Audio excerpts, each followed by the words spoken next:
on your favorite channel Chirag tutorial. Students, आज हम एक नया टॉपिक करने वाले हैं और वो भी क्लास 12 का, and that is I have already wrote on the board, that is coordination compounds. Students, coordination word ही जैसे कि आपको दिख रहा है यहाँ पे कोऑर्डिनेशन, जैसे कि आपको पता है कि आपकी बॉडी भी अगर कोऑर्डिनेट फॉर्मेशन में नहीं रहे या फिर आपकी बॉडी के जो पार्ट्स हैं वो कंट्रोल और कोऑर्डिनेशन की तरह बिहेव ना करे तो वो भी वर्क नहीं करेगी। Same as that in the chemistry, all the compounds are formed or make another bonding, make another element with the help of bondings। तुम्हें पता है, सिंपल सी बात है कि बॉन्डिंग से ही कोई भी एटम जो है अटैच होता है किसी दूसरे एटम से एलिमेंट के, राइट। तो हम ये कह सकते हैं कि कोई भी एलिमेंट जब कंबाइन करता है तो वो बनाता है कंपाउंड। और एक्चुअली हम क्या कहना चाह रहे हैं कि वो कंपाउंड तो बनाता है, ठीक है। सो दैट एलिमेंट में एक्चुअली कंबाइन करता क्या है? Atoms, right. तो एलिमेंट्स के अंदर जो एटम प्रेजेंट है वो कंबाइन करते हैं, तब जाके आपका एक कंपाउंड बनता है। जैसे एग्जांपल आपको पता ही है, like magnesium and chloride, they both are element when their atoms get combined form magnesium chloride, that is the compound. Same as that in the sodium chloride, they both are element, their atoms get combined and form a compound, this is called salt। So these type of bondings you can see in between the element, right, or between the atoms of different elements, ठीक है। लेकिन अब chemically वो combine कर रहे, जितने भी compounds हैं आपके वो किसी ना किसी बॉन्ड के थ्रू जुड़ते हैं, ठीक है, जिसमें आप आयनिक, कोवेलेंट, बेसिकली आप पढ़ चुके होंगे क्लास 11 में, बट फिर भी मैं एक बार आपको ओवरव्यू दे देती हूँ कि आयनिक बॉन्डिंग कौन सी होती है। एक्चुअली इन जो मॉलिक्यूल्स आपको यहाँ पर दिखाई दे रहे हैं, they both are the example of ionic bonding. मतलब कि अगर मैग्नीशियम के पास क्या हो, इलेक्ट्रॉन्स की डेफिशिएंसी हो, और क्लोरीन के पास इलेक्ट्रॉन्स हो, so by the transfer of electrons, by the transfer of electron जो बॉन्डिंग आपको देखने को मिलती है, that is the ionic bonding, हम ये कह सकते हैं। तो इसी तरीके से अगर थोड़ा सा हम लिख ले कि आयनिक बॉन्डिंग कौन सी होती है आपकी, ट्रांसफर ऑफ इलेक्ट्रॉन्स के थ्रू, ठीक है। एक के पास कम इलेक्ट्रॉन्स है, एक के पास इलेक्ट्रॉन्स ज्यादा है, मतलब दोनों के पास एक्चुअली क्या होगा कि अगर एक कैटायन की तरह काम करेगा और एक एनायन की तरह काम करेगा, यानी मैग्नीशियम के पास क्या है, इलेक्ट्रॉन डेफिशिएंसी, मैग्नीशियम +2 स्टेट में रहता है and chlorine minus, so that is the condition of ionic state. So the bonding between magnesium and chloride is the ionic bonding. चलो ठीक है, नेक्स्ट आते हैं सेकेंड आपकी कोवेलेंट बॉन्डिंग। कोवेलेंट बॉन्डिंग क्या होता है, जैसे कि आप लोग पार्टी करने जाओ और दोनों ही जो पर्सन है, आप दोनों दोस्त जो हो, उन दोनों दोस्तों में इतने पैसे ना हो कि एक जने से ही काम चल जाए सारा। मतलब ऐसा नहीं हो पा रहा कि आपके पास इतने पैसे हैं कि सारे के सारे एक ही बंदा पे कर दे, यानी कि अगर दोनों ने आधा आधा शेयर नहीं करा तो आपकी पेमेंट नहीं हो पाएगी और आपको रेस्टोरेंट से वापस नहीं आने दिया जाएगा, आपको बैठा के वहां पे बर्तन साफ करने होंगे एज पर, ठीक है। तो कोवेलेंट बॉन्डिंग क्या होगा, इसका मतलब क्या है कि अगर इलेक्ट्रॉन्स आपस में जो हो रहे हैं वो कर रहे हैं शेयरिंग, क्या इलेक्ट्रॉन्स शेयरिंग से जो बॉन्डिंग आपको देखने को मिलती है वो होती है आपकी कोवेलेंट बॉन्डिंग। और कार्बन के कंपाउंड्स में क्या होता है, ऐसे होता है, इलेक्ट्रॉन डॉट स्ट्रक्चर्स आप पढ़ चुके हैं ऑलरेडी क्लास 9th में 10th में। कार्बन क्या करता है, with 4 valence electrons in their outermost shell, 6 उसका एटॉमिक नंबर होता है 2 4, सो दैट इज 4 इलेक्ट्रॉन्स के आउटरमोस्ट शेल में होते हैं। तो वो क्या करता है कि अपने आप का ऑक्टेट कंप्लीट करने के लिए, एक्चुअली आप ये कह सकते हैं कि कोई भी कंपाउंड बनता है तो क्यों बनता है, क्योंकि या तो इलेक्ट्रॉन्स की कमी है या फिर इलेक्ट्रॉन्स एक्सेस में है, ठीक है। या तो वो इलेक्ट्रॉन किसी को डोनेट करेंगे या फिर कमी होने की वजह से वो इलेक्ट्रॉन को एक्सेप्ट करेंगे, दैट इज व्हाई तभी तो बॉन्डिंग बनती है। Same as in human beings, ठीक है। रिलेशंस भी तभी बनते हैं कि अगर एक बंदा अपना 100% दे रहा है और एक बंदा बिल्कुल भी उससे बात ही नहीं करना चाहता, तो फिर वहां पर रिलेशंस थोड़े से गड़बड़ा जाते हैं। तो उसी के बेसिस पे कंपाउंड भी क्या करते हैं, तभी बनते हैं जब इलेक्ट्रॉन्स जो हैं या फिर जो एटम्स हैं उनके अंदर जो इलेक्ट्रॉन्स हैं वो या तो इलेक्ट्रॉन्स एक्सेप्ट कर रहे होंगे या फिर इलेक्ट्रॉन्स को डोनेट कर रहे होंगे, ठीक है। उसके बेसिस पे आयनिक हो गया, कोवेलेंट हो गया। कोवेलेंट में मतलब क्या होगा, ये इलेक्ट्रॉन्स अपने शेयर करेगा किसी दूसरे के साथ। जैसे अगर यहाँ पर हम एग्जाम्पल लें CH3 का, CH4 का ले लीजिए, ठीक है। यहाँ पर ऐसे आपने लिया तो होगा क्या कि एक इलेक्ट्रॉन हाइड्रोजन ने अपना शेयर करा होगा, एक इलेक्ट्रॉन कार्बन ने अपना शेयर करा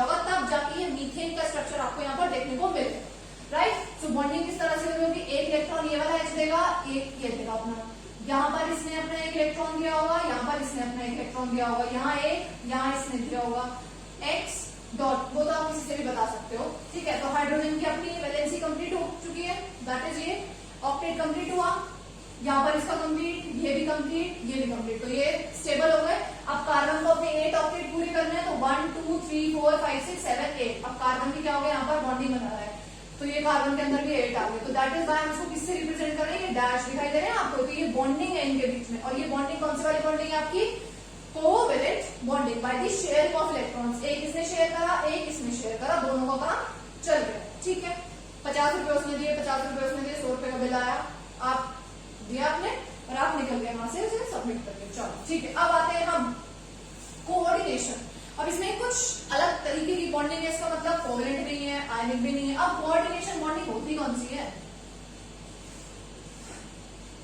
कोऑर्डिनेशन बॉन्डिंग क्या होगी, मतलब अगर कोई आपका जहां पर एक एलिमेंट प्रेजेंट है और एक आपका जहां पर कोई मेटल प्रेजेंट है, ठीक है, अब इसके पास क्या हो, एक्सिस में इलेक्ट्रॉन्स पड़े हो और उसके पास इलेक्ट्रॉन ही ना हो, मतलब एक्सिस में पड़े हुए इलेक्ट्रॉन्स को आपको पता है, जैसे ऑक्सीजन है, नाइट्रोजन है, उनके पास एक्सिस में इलेक्ट्रॉन्स होते हैं, दैट इज उनके पास लोन पेयर होते हैं। पेयर का मतलब सिंपल बात है, दो होंगे, यानी कि एक लोन पेयर में 2 इलेक्ट्रॉन्स आपको मिलेंगे, तो ये क्या करेगा, अपने सारे के सारे इलेक्ट्रॉन्स को इधर ट्रांसफर करेगा दूसरे एलिमेंट के पास। तो बॉन्डिंग किस तरह से शो करनी होगी, इस तरह से आप इस एरो के हेल्प से आप बता सकते हैं कि इन दोनों के बीच में कौन सी बॉन्डिंग बन रही है, कोऑर्डिनेशन या फिर कोऑर्डिनेट बॉन्ड इनके बीच में आपको देखने को मिलेगा, यानी कि पूरे के पूरे इलेक्ट्रॉन्स जो होंगे वो एक ही बंदा भेज रहा होगा और उसी की हेल्प से ये बॉन्ड दोनों के बीच में शेयर हो रहा होगा, बॉन्ड तो शेयर होगा दोनों का, लेकिन वो एक ही बंदा जो होगा वो सारे के सारे इलेक्ट्रॉन्स अपने ट्रांसफर करेगा इस ए मेटल के पास, ठीक है। अब इस वाले चैप्टर में आपको पढ़नी है कोऑर्डिनेशन बॉन्डिंग वाले कंपाउंड्स को, यानी कि जिनके अंदर कोऑर्डिनेट बॉन्ड बन रहा होगा उन कंपाउंड्स को आप पढ़ने वाले हो इस चैप्टर के अंदर, ठीक है, क्लास 12, ठीक। तो जैसे कि एग्जांपल अगर हम यहाँ पे ले, जैसे अमोनिया है, ठीक है, अमोनिया का एग्जांपल है, अमोनिया के पास आपको पता है कि लोन पेयर ऑफ इलेक्ट्रॉन्स पड़े होते हैं, तो कंपाउंड अगर हम यहाँ पर देखें कोई, जैसे CuNH3 6Cl3, ऐसे आपको एक स्ट्रक्चर देखने को मिल रहा है, तो अब ऐसे स्ट्रक्चर से आपको देखने को मिलेगा, इसका मतलब क्या है कि अमोनिया के जो लोन पेयर ऑफ इलेक्ट्रॉन्स हैं वो डोनेट करेगा कोबाल्ट को विद द कोऑर्डिनेट बॉन्ड, ठीक है।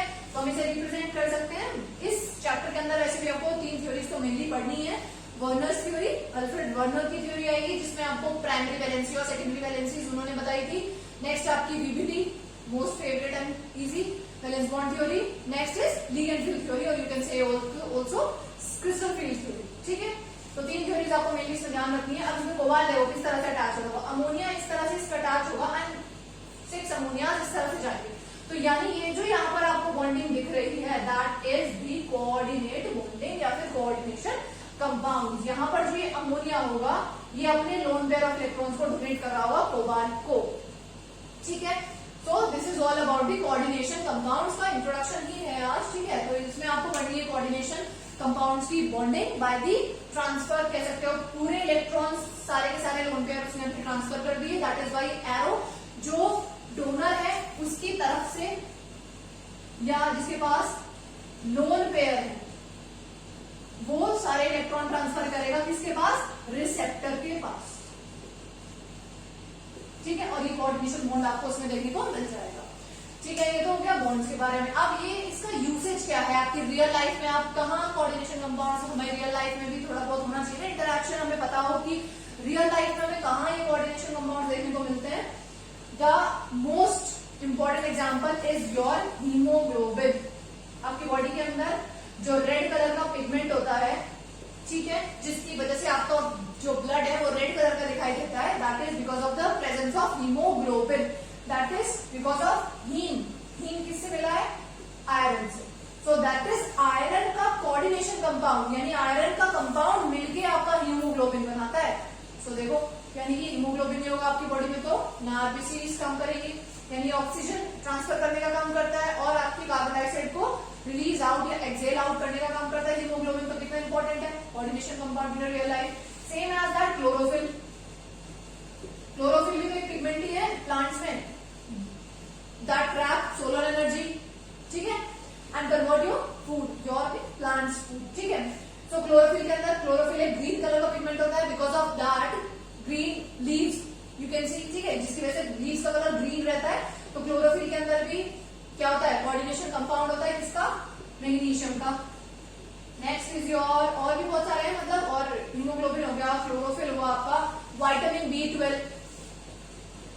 ठीक है, जो आपके ब्रेन और आपके नर्वस सिस्टम को थोड़ा कोऑर्डिनेट करने का काम करता है। विटामिन B12 भी आपको बहुत ज्यादा हेल्पफुल विटामिन है, ठीक है। उसके अंदर आपका होता है कोबाल्ट, कोबाल्ट का कोऑर्डिनेशन कंपाउंड। तो देखो कितनी ज्यादा इंपॉर्टेंट यूसेज है आपका कोऑर्डिनेशन कंपाउंड का आपकी लाइफ में, ठीक है। So this is the intro for this chapter. और फिर इस चैप्टर में अब आपको आगे पढ़ने को मिलने वाली है लाइक आपकी वर्नर्स थ्योरी, सबसे पहले वर्नर थ्योरी ही पढ़ेंगे, ठीक है।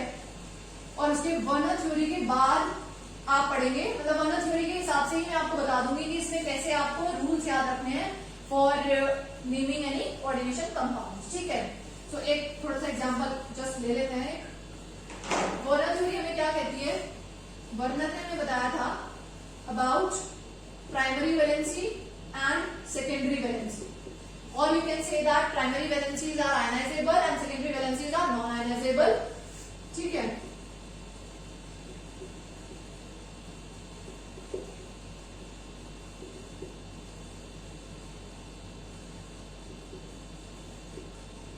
एंड प्राइमरी वैलेंसीज, ठीक है, क्या है आपका ऑक्सीडेशन नंबर, ठीक, and secondary valency is your coordination number. अब इन चीजों के बारे में पढ़ोगे आप कि क्या कोऑर्डिनेशन नंबर है, क्या ऑक्सीडेशन नंबर है। ऑक्सीडेशन नंबर या ऑक्सीडेशन स्टेट आप कह सकते हो। तो ऑक्सीडेशन स्टेट तो आप आसानी से निकाल सकते हो। जैसे अगर हम एग्जांपल ले, इसी को उठाते हैं, ठीक है। वैसे ये है क्या आपका हेक्सा अमीन कोबाल्ट 3 क्लोराइड, ठीक है। तो इस तरह से इनके नाम रहेंगे और नेमिंग भी हम करेंगे नेक्स्ट वीडियो में, कोई दिक्कत नहीं है। पर पहले देखो कि प्राइमरी वैलेंसी क्या होती है और सेकेंडरी वैलेंसी के बारे में जो वर्नर ने हमें बताया था अबाउट ऑक्सीडेशन नंबर और कोऑर्डिनेशन नंबर। देखो पहले देखो ऑक्सीडेशन नंबर कैसे निकालोगे आप। जैसे यहाँ पर आप सिंपल सी बात है कि ऑक्सीडेशन स्टेट या ऑक्सीडेशन नंबर जो निकलेगी वो निकलेगी आपकी मेटल की। तो मेटल को हम ले लेते हैं, जैसे यहाँ पर कोबाल्ट, अमोनिया 6Cl3, ठीक है। कोई और एग्जाम्पल अगर लें तो चलो इसी को देखते हैं पहले। तो यहाँ देखो इसको हम क्या ले लेते हैं X प्लस अमोनिया जो होता है, अमीन जो ग्रुप है इसके अंदर लिखा हुआ है वो, उसके ऊपर कोई भी चार्ज नहीं होता है, सो दैट इज 0 प्लस क्लोरीन के ऊपर कितना चार्ज होता है 3, यहाँ पर दिख रहे हैं आपको क्लोरीन, एक क्लोरीन के ऊपर होता है -1 चार्ज। ओवरऑल इसके ऊपर कोई भी चार्ज नहीं है, that is why you have to take it 0, ठीक है। So X -3 is equals to 0, so X is equals to क्या आ गया 3। So this is the primary valency or the oxidation state of cobalt, ठीक है। तो ये स्टेट निकल के आती है, इस तरह से आपको ध्यान रखना, क्योंकि ऑक्सीडेशन स्टेट से ही पता चलेगा आपको कि उसमें कितनी बीबीटी के हिसाब से आप अरेंज कर सकते हैं, ठीक है, कितने उसके हाइब्रिड ऑर्बिटल्स बनने वाले हैं, ओके। और आपका नेक्स्ट है आपकी सेकेंडरी वैलेंसी। सेकेंडरी वैलेंसी क्या बताती है, उसका कोऑर्डिनेशन नंबर, मतलब कितने लिगेंड उसके साथ जुड़े हैं, किसके, मेटल के साथ, for the donation of the electrons या फिर अपने लोन पेयर्स। तो वो कहलाता है उसका कोऑर्डिनेशन नंबर। फिर कोऑर्डिनेशन नंबर जैसे इसमें क्या है, कितना है इसका कोऑर्डिनेशन नंबर 6, ठीक है। तो 6 अमोनिया इसके साथ अटैच हो रखे होंगे इस तरह से, ठीक है,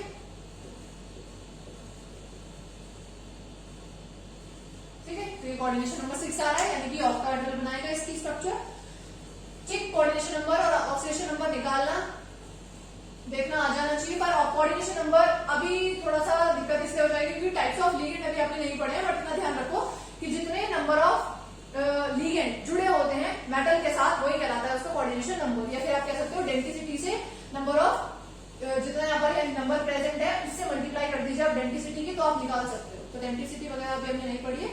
सो आज के लिए इतना ही रखते हैं, नेक्स्ट वीडियो में हम स्टार्ट करेंगे इसके जो बेसिक्स सारी चीजें हैं, क्या आपका कोऑर्डिनेशन एंटिटी होता है, क्या लिगेंड्स है, types of ligand, immediate, bidentate, polydentate, इस तरह से स्टार्ट करते रहेंगे धीरे धीरे। चैप्टर बहुत ज्यादा इजी और छोटा चैप्टर है, बहुत ज्यादा ही इतना बड़ा चैप्टर नहीं है, आप आसानी से कर लेंगे, ठीक है।